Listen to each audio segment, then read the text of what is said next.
She looked at her blue eyes, light skin, and shoulder-length brown hair and thought, I'm ready to go.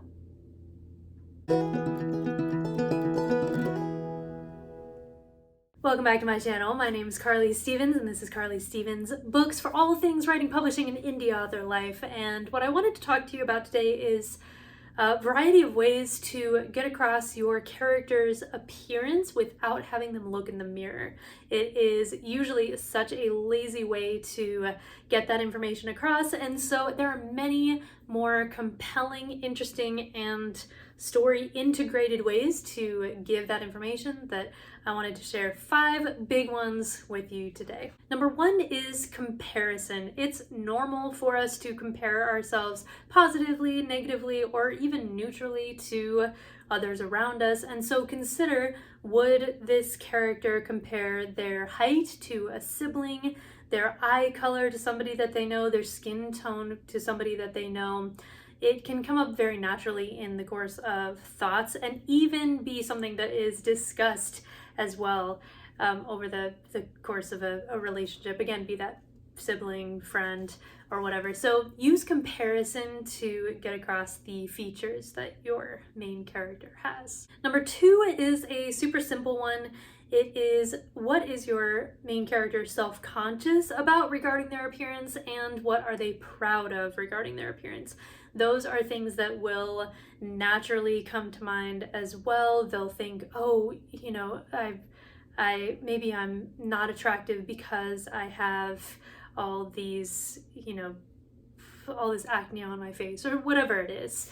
And so bringing up those things they're self-conscious about and the things they're proud of as well, those are some easy ways to get elements of a physical appearance across. Number 3 is to consider the natural limitations and advantages of looking a certain way, having a certain kind of physicality. So I am just over 5'2", and so I can't reach certain things. It's just the reality of being as short as I am. Those who are taller will stand out in a crowd. Yes, they can reach certain things. Their friends will ask them to reach certain things. And physicality will lend itself to certain sports as well, or a lack of athleticism, or, just consider what are those limitations and advantages. And those don't have to be only height or build. Those can also be a sort of conventional attractiveness or lack thereof. So, you could have an advantage on dating sites if you have these pictures and you're conventionally attractive, but a disadvantage if that is not the case. So think about how their appearance affects their day-to-day life. What are those limitations and what are those advantages that they have just based on their physical appearance? Number 4 is have somebody comment. You'll notice, by the way, that all of these don't give a full sense or description of the physicality of a character all at once. It kind of comes in pieces, but you can have somebody comment, for example, getting something wrong about the character. Oh, I had assumed you were younger. Oh, I had assumed, something about gender or national identity or something like that. That can get across various features. Maybe it's a woman with more masculine features or something. So you can have someone comment. You can also do things like, if it's a character who's coming home from college, the mother might say, oh, you haven't cut your hair yet, it's getting so long.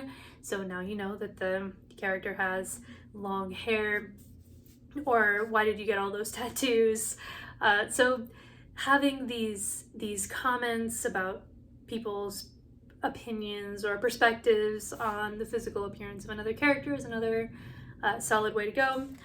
The final one is a bit of a catch-all, but I'm going to give a few examples of what I'm talking about. Number 5 is through interactions with an environment or a situation. So this is related to, but a lot of these are just neutral. So when I go outside, if the wind is whipping around and I don't have my hair back, my hair will come whipping around my face. And so that's a good opportunity to say the hair color, the hair length, because the hair length is going to affect the experience of being in that windy place. Maybe your hair is just kind of flopping around if it's fairly short. Maybe it's really long and it's, sticking to your mouth or whatever. So if you can pull hair up into a ponytail or a bun, that gives an indication of about how long that might be, or at least it would have to be longer than a certain length if you're still talking about hair. You could have people chewing their fingernails, so that is another way of interacting with the environment, in this case their own bodies, right? So if somebody is chewing their fingernails, that they have chewed down, gnawed looking fingernails and not these nice shapely fingernails instead. Or you could have a character change clothes into something that fits more comfortably. That can be going down or up a size, and so you get information not only about the potential physicality of a character, but also you could talk about how, if they have any feelings about that change going up or down, or what has happened in their life recently to affect a change in their physical appearance or abilities.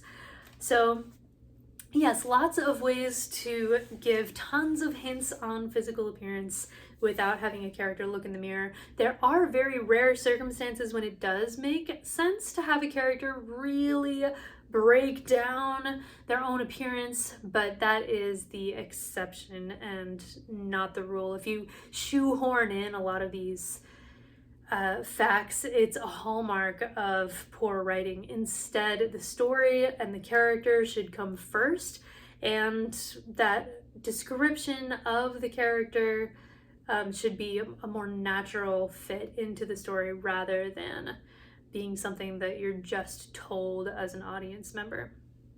Now, if you have not pre-ordered the special edition of Laertes, a Hamlet Retelling, which comes out through Barnes & Noble on October 22nd, 2003, then definitely get your copy. It is, like I said, available on barnesandnoble.com. If you do not want the special edition, and why would you not want the special edition? You can get the regular version, which has a black rather than a white cover, and that is available everywhere in every format, and it will soon be available even in audio, which I'm really excited to share with you all. Okay, I hope this was helpful to you writers out there. Make sure to subscribe for more writing, publishing, and indie author life, and I would love to hear any additional suggestions for how to convey physical appearance in a clear fashion that doesn't involve, wait, let's stop the action and to go bit by bit in this false kind of way. I think we could all benefit from having that conversation. So yeah, leave those comments below, and I will see you next week. Bye.